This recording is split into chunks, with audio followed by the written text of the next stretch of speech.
¿Cómo están? Buen día. Mi nombre es Augusto Balbi, soy politólogo por la Universidad Nacional Mayor de San Marcos. Cuento con una especialidad en gobernabilidad y gerencia política por la Pontificia Universidad Católica del Perú y la George Washington University. Actualmente me vengo desempeñando como investigador principal del grupo de estudios de gobernabilidad y democracia y como analista político en la web Tintero Político. En esta oportunidad he recibido la invitación del Instituto de Iure para continuar hablando sobre este curso de gobernabilidad y políticas públicas que se viene dictando a nivel nacional. En esta oportunidad correspondería hablar sobre las condiciones socioestructurales, que es la tercera unidad, abocándonos básicamente al último punto de esta unidad, que son las teorías de Lipset y Monroe.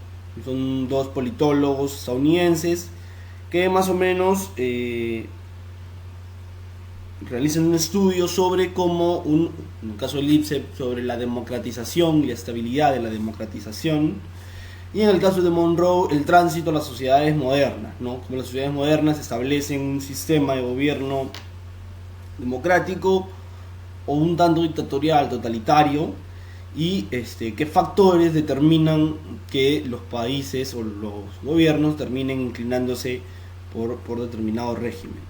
Son dos politólogos que le han aportado muchísimo a la teoría de la democracia y a la teoría del desarrollo de las sociedades, y nos puede ayudar un poco a entender, si bien es cierto, no es materia de estudio en nuestro caso el tema de la democracia, pero sí nos puede ayudar a entender más o menos a qué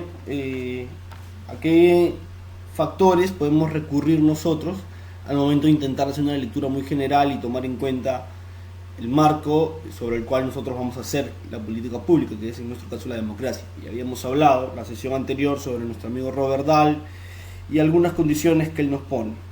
Así que el día de hoy hablaremos pues entonces de Lipset y Monroe, que como mencioné son dos politólogos importantes y que le han aportado bastante a la ciencia política. Empecemos pues por hablar sobre la teoría de Lipset.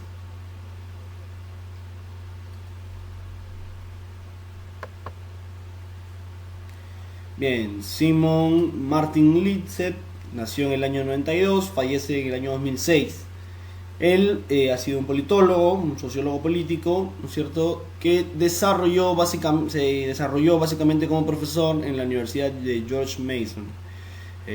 Ha sido un connotado investigador y presidente de la asociación American Sociological Association, ¿no es cierto?, una asociación importante de sociología y de investigación en la sociología en el campo de los Estados Unidos.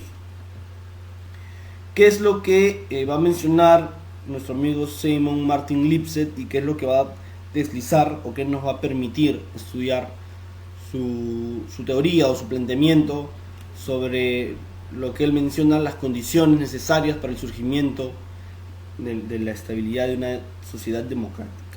Y básicamente su investigación va por eso, ¿no?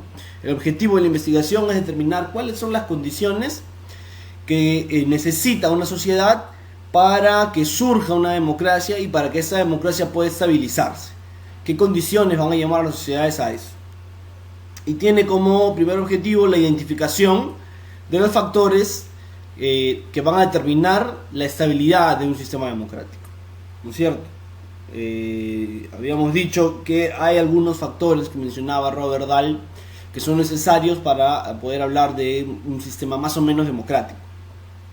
Y esos factores o esas condiciones que menciona Robert Dahl era, por un lado, la formulación de preferencias, por otro lado, la manifestación de las preferencias, y por el otro lado, que estas preferencias reciban igual respuesta por parte del Estado, o entren en el juego en igualdad de condición al momento de que el Estado delibera y decide ejecutar una acción política, una acción de gobierno. Sin embargo, hay dos factores también que es necesario, dice Dahl, que tengamos en cuenta: la participación política y el debate público. Ambos son importantísimos, ¿no es cierto? Eso dice Dahl sobre un sistema que ya se considera democrático o que más o menos ya está considerado como una democracia. Lo que va a desarrollar Lipset, a diferencia de nuestro amigo Robert Dahl, son los factores que van a determinar no que un sistema se configure como democrático, sino que van a determinar la estabilidad del régimen primero, y como segundo punto, y como primer punto, el surgimiento del régimen. Más allá de qué cosa necesita un gobierno para ser democrático, la pregunta de Lipset es qué cosa necesita un gobierno para pasar a la democracia, ¿no es cierto? Y bueno, sobre la estabilidad, que es uno de los puntos que más desarrolla Lipset va a reflexionar sobre el sistema partidista, o sea, es decir, el sistema de partidos. Esto lo vamos a ver más adelante cuando hablemos efectivamente en la sesión número 5 sobre el sistema electoral y el sistema de partidos. Más o menos, para hacernos una idea, un sistema de partidos es aquel conjunto de partidos políticos que van a estar en un determinado contexto y van a interactuar entre ellos. Esa es la definición más lata y más genérica que podríamos entender del sistema de partidos. Es decir, es la configuración de más de dos partidos políticos en un contexto que interactúan, que compiten en elecciones, que interactúan entre ellos, que se alternan en la ocupación de los cargos, ese tipo, etcétera, ¿no? Ese tipo de cosas que le permiten a los partidos interactuar en una dinámica política, en un juego político, en una contienda política, en una carrera política, en una carrera electoral. Esa interacción de los partidos es lo que nosotros en la ciencia política conocemos como el sistema de partidos. Y evidentemente cuando hablamos de partidos estamos hablando intrínsecamente de democracia, y difícilmente vamos a hablar de un desligamiento de partidos y de democracia. Aunque por ahí hayan quienes digan la democracia sin partidos, como el profesor Martín Tanak, pero sin embargo eso más que una característica que se pueda ver en la democracia, más que una característica, es un contexto, ¿no? En el caso, por ejemplo, del caso peruano, en el que se habla de que los partidos políticos son débiles, no existen, entonces estamos hablando de una democracia configurada sin sistema de partidos. Pero lo normal, lo que nos dice la teoría, lo que debe suceder, y en realidad lo natural, es que existe un sistema de partidos y que hay una asociación fuerte entre la democracia y los partidos, porque la democracia implica competencia electoral. ¿Y quiénes son los que compiten? Los que compiten son los partidos políticos. Entonces no podemos disociar los términos. Coyunturalmente quizá en nuestro país se haya dado, y hay quienes apoyan la tesis de que no es así, pero bueno, es un debate abierto en estos momentos. Pero lo cierto es que hay que partir de un principio, y ese principio es que no podemos hablar, o difícilmente se podrá hablar de una democracia sin partidos, ¿no? Los partidos políticos son el actor principal en las democracias junto a la ciudadanía, ¿no? Y la ciudadanía que se canaliza a través de ellos, ¿no? Porque quienes están en los partidos pues son los ciudadanos. Entonces difícilmente vamos a disociar estos dos términos para hablar de democracia por un lado y de partidos por el otro. De manera sui generis, podríamos sí estar de acuerdo con la teoría o con la idea que desliza el profesor Martín Tanak, pero de primer plano no es un principio, ¿no es cierto? Y lo normal es que los partidos funcionen en la democracia, y lo normal es que se necesite la democracia y que los términos vayan correlacionados, al igual que va a correlacionar la democracia con el sistema electoral, ¿no? Nadie puede entender una democracia sin un sistema que le permita transformar votos en cargos públicos, votos en escaños. Entonces, lo que reflexiona Lipset, o lo que va a intentar reflexionar Lipset, es qué sistema de partidos va a ser el más idóneo para la democracia. Pero ¿en qué sentido? ¿En relación a qué? Pues en relación a la estabilidad del régimen. ¿Qué sistema de partidos, es decir, qué interacción entre partidos le va a hacer mayor beneficio a la democracia? Entonces, en ese sentido, Lipset va a contrarrestar dos ideas: la idea del bipartidismo y la idea del multipartidismo. El bipartidismo es aquel sistema donde son dos partidos fuertes, hegemónicos, dos partidos consolidados, que compiten y que se alternan el cargo solamente entre ellos. Ahí tenemos claramente el sistema estadounidense, es un sistema bipartidista. A pesar que en Estados Unidos hay más partidos, La alternación del gobierno viene solamente entre los republicanos y los demócratas, ¿no? Entre ellos se van a alternar los gobiernos. Entonces, evidentemente, ahí vemos un bipartidismo, mientras que existe un multipartidismo, ¿no? Un multipartidismo es aquel donde compiten más de 3 partidos. Y sin embargo, hay un multipartidismo moderado y un multipartidismo, ¿no? Polarizado, exagerado. El moderado es aquel donde compiten como máximo 5 partidos. Y el exagerado es aquel donde compiten más de 5. ¿No es cierto? Más de 5. Hay 6, 7, 8 partidos. Él va a contrarrestar estas teorías, estos dos configuraciones del sistema de partidos, y va a analizar la dinámica dentro de los sistemas democráticos de ambas posiciones, del bipartidismo y del multipartidismo. Y desde esta contrastación de ideas de Lipset, él va a obtener un resultado. Y va a obtener como resultado que la mayoría de los estudios que él realiza, la tendencia se inclina hacia el bipartidismo, hacia que el bipartidismo le da mayor legitimidad al régimen democrático. Pues evidentemente esto hoy en día resulta, si bien una teoría interesante que nos puede parecer, resulta hoy en día, gracias a Lipset, ¿no es cierto?, una idea prácticamente ya asumida en la ciencia política. Es evidentemente que el bipartidismo, un sistema donde tiene solamente 2 actores que compiten entre ellos, es mucho más fácil. ¿Qué cosa? Primero, es mucho más fácil la interacción entre ellos, porque habrá uno que sea el oficialismo, o sea, que sea el que haga la acción de gobierno, y habrá otro que sea la oposición a esa acción de gobierno. Entonces, para empezar, los actores están claramente identificados. Solamente son 2 y entre ellos se produce la interacción, y producto de esa interacción surgirá la acción de gobierno. Entonces, desde el punto de vista de los actores, los tenemos vislumbrados, son 2. Luego, es más fácil que en un sistema bipartidista yo logre generar un consenso. Pues evidentemente tengo que ponerme de acuerdo con uno, ¿no? A diferencia de un multipartidismo donde si este multipartidismo es moderado, tengo 4 o 5 actores, dependiendo del sistema, con los cuales tengo que consensuar, y es mucho más difícil el diálogo y la comunicación política entre ellos. Y si es exagerado, pues imagínense, si tengo 8, 7, 9 partidos políticos compitiendo, u 11 como se ha dado en nuestro Perú, pues va a ser imposible y el voto se dispersa increíblemente. Entonces, primero vayamos por el lado, el tema del consenso. Si hay 4 o 5 partidos que logran una representación en un parlamento, qué difícil sería ponernos de acuerdo, y eso lo podemos observar nosotros en nuestro parlamento, donde las discusiones son banales y los debates son bastante triviales, y no hay opción de generar mayor consenso que permita generar políticas a largo plazo, si no son más cortoplacistas. Y bueno, la realidad que no voy a escribir porque ustedes también la conocen, pero más o menos eso es lo que podemos encontrar en un sistema multipartidista. Mientras que en el multipartidismo la opción de generar consensos evidentemente es mucho más sencilla, ¿no es cierto? Es mucho más sencilla el tema de generar una coalición, de generar un consenso y de generar una política de Estado que pueda ser de largo plazo, evidentemente, ¿no? Porque claro, nuestro problema es que tenemos un gobierno mala de la inclusión social, que impone una serie de programas, y de repente viene otro gobierno que considera que esa no es la manera de hacer las cosas y cambia todo y empieza todo de nuevo.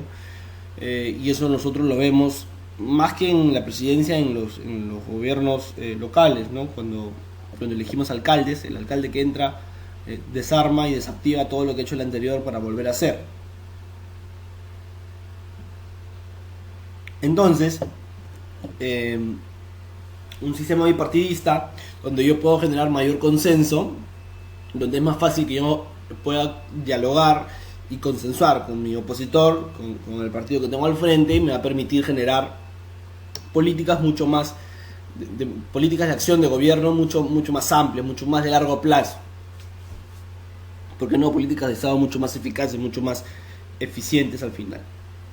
Y desde el punto de vista de la legitimidad que puede tener el régimen, evidentemente pues un sistema de partidos bipartidista le dará mucha mayor legitimidad al régimen democrático que un multipartidista. Me explico.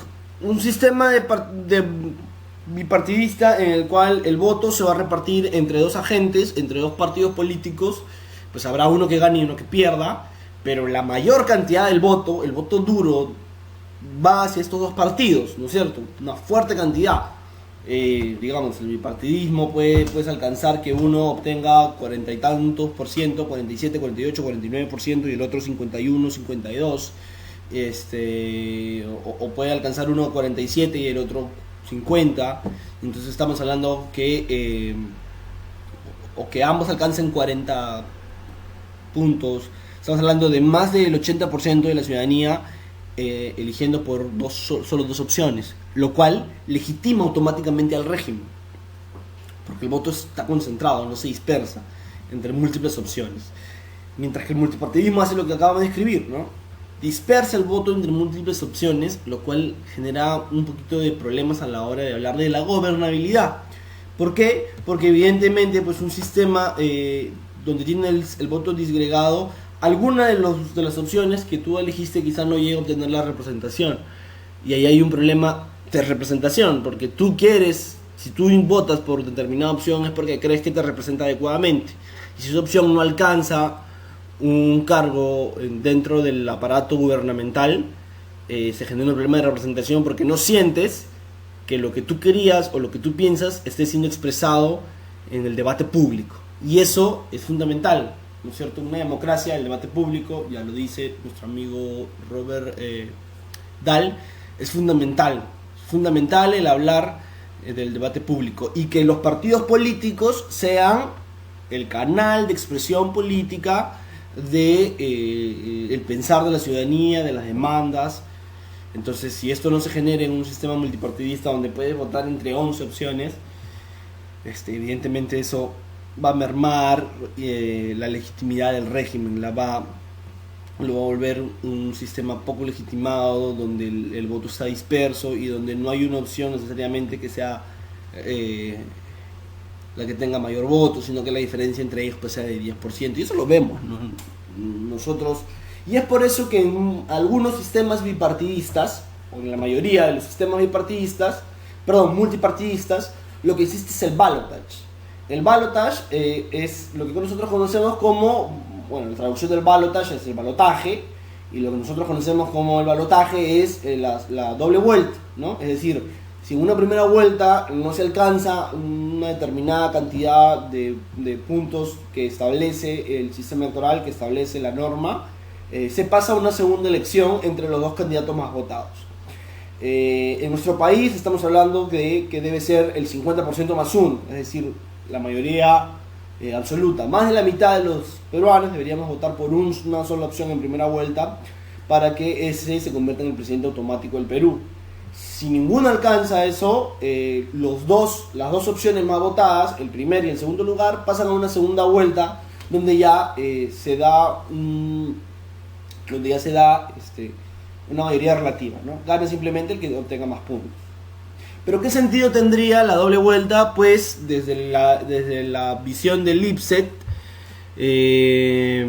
y de los resultados que él más o menos muestra de los multipartidismos en comparación a los bipartidismos, el bipartidismo le genera estabilidad al régimen con dos opciones. Lo que buscaría el multipartidismo a través del balotaje, a través de la doble vuelta, es legitimar el régimen, ¿no? Legitimar el gobierno de esta manera, ¿no? Y que más o menos obligar al ciudadano a elegir entre dos opciones.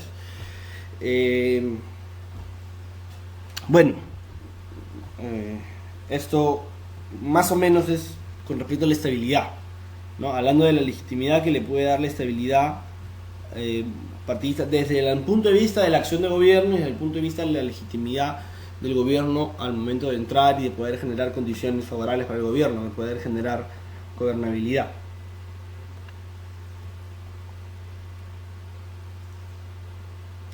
Hay algunos conceptos claves que es necesario que tomemos en cuenta si vamos a hablar de la teoría o de las teorías que menciona nuestro amigo Lipset. Unos conceptos claves. El primero es qué cosa es la democracia, de manera muy genérica, lata, ¿no? No vamos a profundizar mucho en el tema porque ya hemos hablado de democracia en la sesión anterior, cuando hablamos de edad. Concibe Lipset la democracia como un sistema político, ¿no? Entiendes un sistema político como un conjunto de interacción de actores, instituciones y reglas de juego. Como un sistema político que de forma más o menos regular y impuesta por una constitución, ¿no? Va a proporcionar la oportunidad de cambiar y de alternar a los gobernantes. De manera operacional, para lo que Lipset intenta desarrollar en su teoría, la democracia va a ser ese sistema que le brinda a los ciudadanos a través de una constitución, a través del establecimiento de la constitución y a través de una práctica que se va a volver regular y periódica, le brinda al ciudadano la oportunidad de poder cambiar y de alternar a los gobernantes, que haya una alternancia en el poder, de poder elegir ellos mismos a quienes son los que creen que deben ejercer la acción de gobierno. Evidentemente, esta es una definición bastante genérica, sin mayor profundidad, sino un poco sencilla en términos de poder entender lo que nuestro amigo Lipset va a desarrollar como tesis centrales o como planteamientos centrales para lo que significaría la democracia. El segundo término que hay que tener en cuenta es la legitimidad. ¿A qué se refiere Lipset cuando habla de legitimidad? Y va a referirse más o menos al sistema político igual, pero esta vez va a referirse a esta capacidad que tendrá el sistema para poder generar y mantener un pensamiento de convicción de que las instituciones que existen son las más idóneas y las más apropiadas para la sociedad. Es decir, que el régimen que impera genere en los ciudadanos la convicción de que efectivamente de esta manera la sociedad se desarrolla de mejor manera, ¿no? Se desarrolla mejor.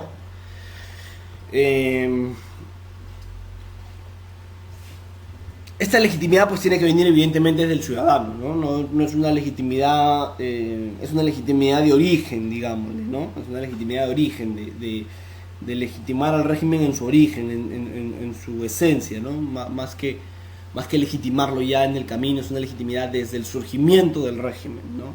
Generarle al ciudadano la convicción de que este sistema es mejor, porque nos da más herramientas y nos da más instrumentos para poder vivir apropiadamente en nuestra sociedad y que nuestra sociedad sea mejor. Si yo deslizo esa idea y el ciudadano logra captarla y lo convenzo, estoy hablando pues de la legitimidad. La eficacia, ¿a qué hace referencia nuestro amigo Lipset cuando habla de la eficacia? Pues va a hablar Lipset de la medida en la que el sistema que impera, el sistema político que impera, la democracia, si se trata de Lipset, que es lo que a él importa, va a cumplir las funciones básicas y necesarias que requiere el gobierno en concordancia con aquello que está esperando la ciudadanía, con aquellos que está esperando el ciudadano, ¿no es cierto? Y evidentemente esto de la eficacia respondería a una legitimidad de oficio, ¿no? Del desempeño en el gobierno. La eficacia y la legitimidad van a estar ligados. Ambos pretenden legitimar los regímenes. Bueno, evidentemente la legitimidad busca eso, pero uno es una legitimidad de origen, es decir, la legitimidad a la que cuando Lipset habla de legitimidad, habla de la legitimidad de oficio, de origen, ¿no? Es decir, de la convicción que puede generar el sistema o que debe generar cuando el sistema surge, de convencer de que las instituciones que va a crear y que a partir de ese momento van a existir son las más idóneas y las más apropiadas para la sociedad. Y la eficacia va a ser la medida en la cual este sistema que se ha creado, ¿no es cierto?, que ya está legitimado, que ha convencido que es el mejor, cumple las expectativas que tiene la ciudadanía, no desarrollando y desempeñando las funciones necesarias y básicas en el gobierno. Entonces, cuando hablamos de eficacia, estamos hablando de una legitimidad evidentemente, de oficio en el gobierno, del desempeño del gobierno, del desempeño del gobierno dentro del marco de la democracia, evidentemente, para lo que desarrolla Lipset como su teoría y su tesis central. Y luego, la estabilidad.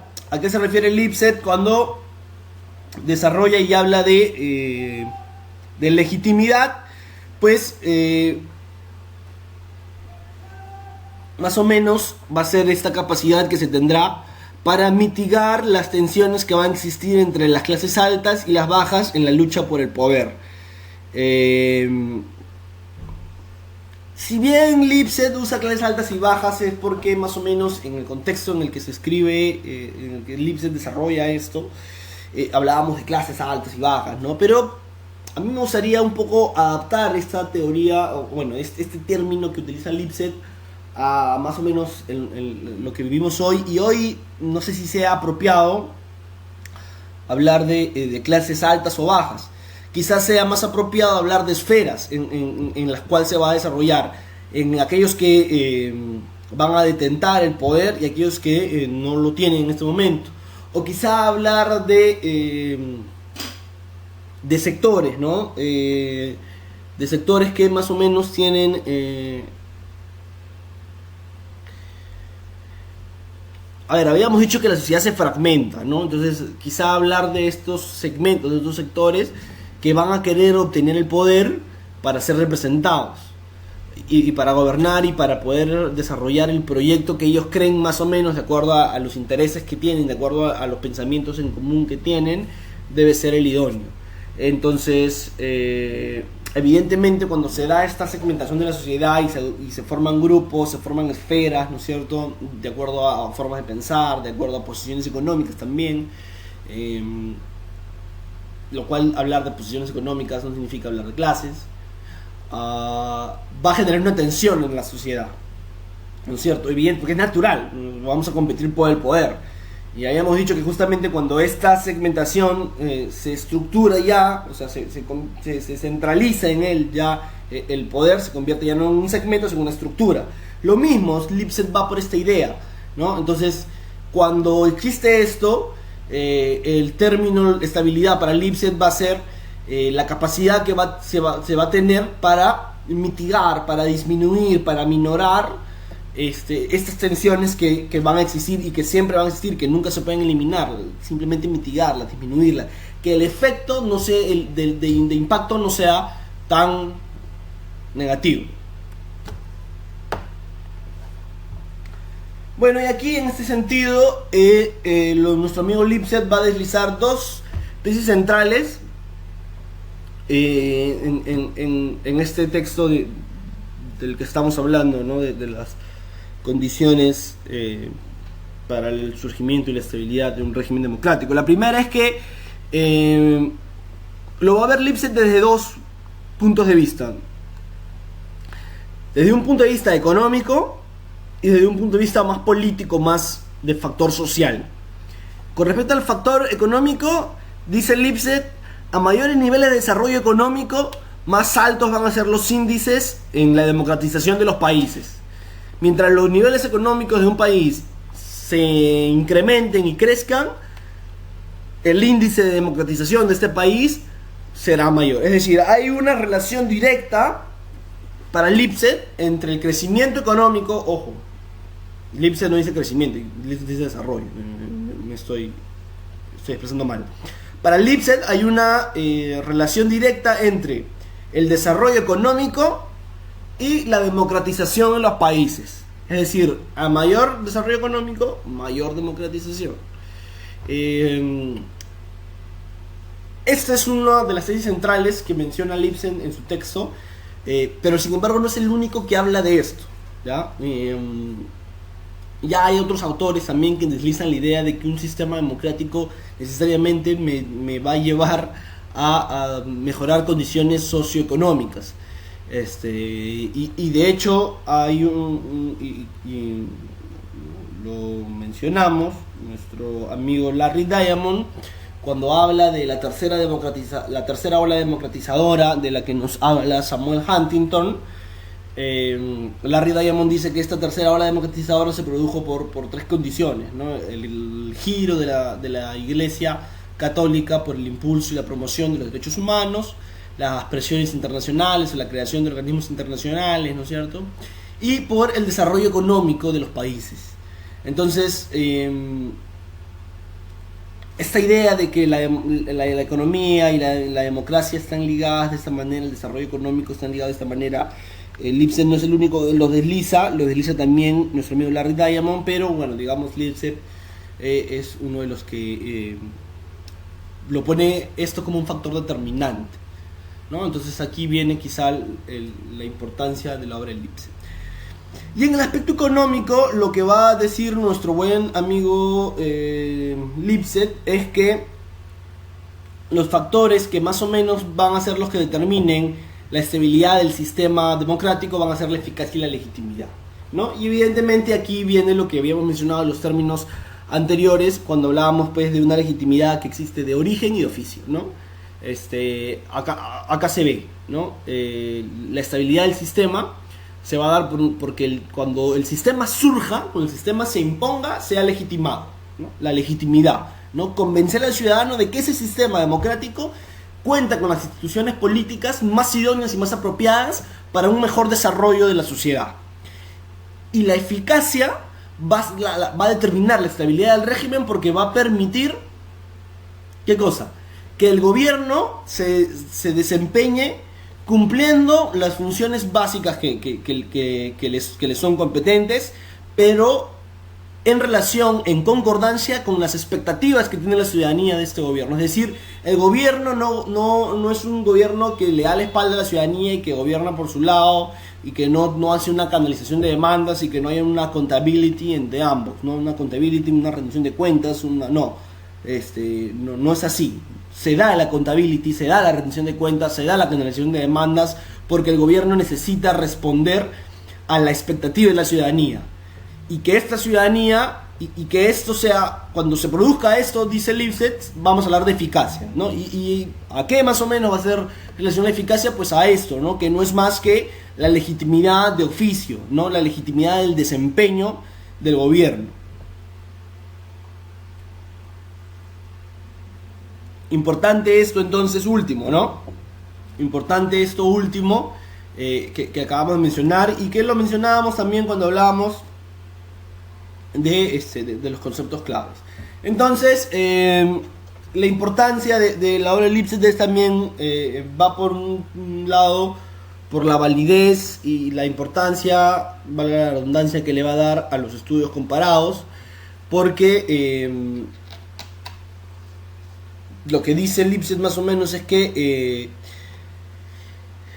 en torno al tema de hablar de las democracias, dice, siendo que estos en su totalidad no van a buscar la generalización, sino que su interés estará dado en la demostración de ciertas correlaciones entre factores que conlleva la creación y el mantenimiento del sistema. Aquí radica la importancia del estudio comparado, ¿no? Al hablar de la democracia, no habla el estudio en la totalidad y no va a buscar una generalización, sino que su interés estará dado en la demostración de ciertas correlaciones entre los factores que conllevan a la creación, el mantenimiento del sistema, ¿no? A establecer una relación entre estos factores que él menciona, que ya los hemos desarrollado en la tesis. Entonces, él con el tema comparado le da la importancia al tema comparado y es otro aporte de Lipset, no por una generalización y una búsqueda universal de la verdad, ¿no es cierto? Y una generalización absoluta y de que todo lo que Lipset dice se cumple en todos los sistemas, sino que la importancia está dada básicamente en la correlación que yo pueda demostrar entre los factores que estoy estudiando, en este caso que Lipset está estudiando. Bueno, eso es lo que nos dice Lipset, más o menos a esto se refiere nuestro buen amigo Lipset. Y lo que pasaremos a hablar ahora es de lo que desliza nuestro amigo Monroe, Barrington Monroe, ¿no es cierto?, que falleció en el año 2005, también fue un sociólogo político de los Estados Unidos, y se hace conocido y le da su mayor aporte a las ciencias sociales y a las ciencias políticas con su libro Los orígenes sociales de la dictadura y la democracia, ¿no es cierto?, publicado en el año 66, y que también es un estudio comparado, básicamente orientado ya no a las condiciones para la democratización, sino para las condiciones de la modernización de las sociedades. Entonces, vamos a estudiarlo también porque vamos a hablar un poco de lo que desliza Barrington Monroe, que también consideramos es importante si queremos hablar de la estabilidad de los regímenes políticos y democráticos, ¿no? Bueno, ¿qué es lo que plantea Barrington Monroe básicamente? ¿O a qué Barrington Monroe va a hacer o intentar hacer referencia? Bueno, básicamente él va a intentar plantear una explicación de qué manera van a surgir, ¿no es cierto?, los distintos regímenes democráticos, autoritarios o dictaduras en nuestro contexto actual, ¿no? O sea, ¿qué factores son los que van a determinar que una sociedad se transforme a la modernidad y establezca regímenes democráticos o dictatoriales? Pero esta transformación, dice nuestro amigo Barrington, se va a dar a través de la transición de a la agricultura comercial, ¿no es cierto? Barrington Monroe habla mucho del campesino y del señor, ¿no?, incluso del término, pero lo central de la tesis de Barrington, para los fines que nos interesa hoy en día, que es, bueno, de lo que nos interesa en este curso, es el poder conocer ese condicionante estructural que convierte y que moderniza las sociedades, que lo ha hecho en el pasado y que definitivamente lo puede hacer hoy en día. Entonces, lo que va a intentar hacer Monroe es buscar la explicación de que la modernización de las sociedades se va a dar a través de dos niveles. El primer nivel es el nivel económico y el segundo nivel es el nivel político, ¿no es cierto? Ambos niveles, dice nuestro amigo Barrington, que van a determinar ¿qué cosa? Van a determinar la modernización de las sociedades, el tránsito y el surgimiento de regímenes democráticos o dictaduras. Desde el punto de vista económico, o desde el nivel económico, básicamente por el aumento de las relaciones comerciales y de la producción, estamos hablando de la agricultura, ¿no es cierto?, de las relaciones comerciales y de la producción de la agricultura, que van a ir más allá y que van a explorar más allá de la subsistencia y del autoconsumo, ¿no? Cuando las relaciones comerciales y el aumento de la producción van más allá de la subsistencia, o le permiten al hombre ir más allá de su propia subsistencia y de producir para su autoconsumo, esto va a ser un condicionante que va a permitir, dice Barrington Monroe, dar el salto a las sociedades modernas. Y desde el nivel político, dice Barrington, que la construcción y la estabilización de un gobierno centralizado que tenga la fuerza necesaria para establecer el orden público va a ser un condicionante para hablar de ¿qué cosa? Para hablar de regímenes democráticos o dictatoriales y de la transformación a la sociedad moderna, a la modernización de nuestras sociedades. Es decir, para Barrington Monroe, Ambos niveles, el político y económico, son importantes. Uno se va a configurar como importante y como condicionante cuando le permita al hombre aumentar sus relaciones comerciales y su producción de tal manera que ya no simplemente sea para él mismo subsistir y para el autoconsumo, sino que ya hay una interacción mayor, ¿no es cierto? Hay una relación comercial, aumenta la relación comercial, ya no para el autoconsumo, sino quizá ya ahora para la riqueza, ¿no es cierto? Para que acumule riqueza, para que ya se produzcan los primeros intercambios ya no orientados necesito camote, por poner un ejemplo, ¿no? Básico, ¿no? Sino ya a generar una riqueza.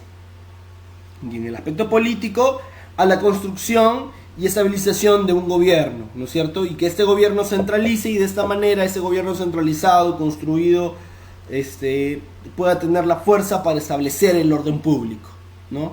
Y centralice el poder, centralice la acción de gobierno y establezca un orden, y este orden va a permitir dar el salto a las sociedades modernas.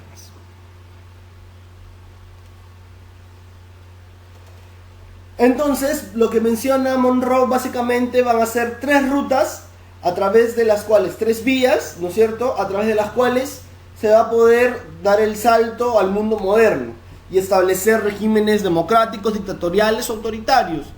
Entonces, estas 3 rutas son las siguientes. La primera es, dice Monroe, que se necesita y se debe producir una revolución burguesa, ¿no es cierto? Una revolución de la burguesía.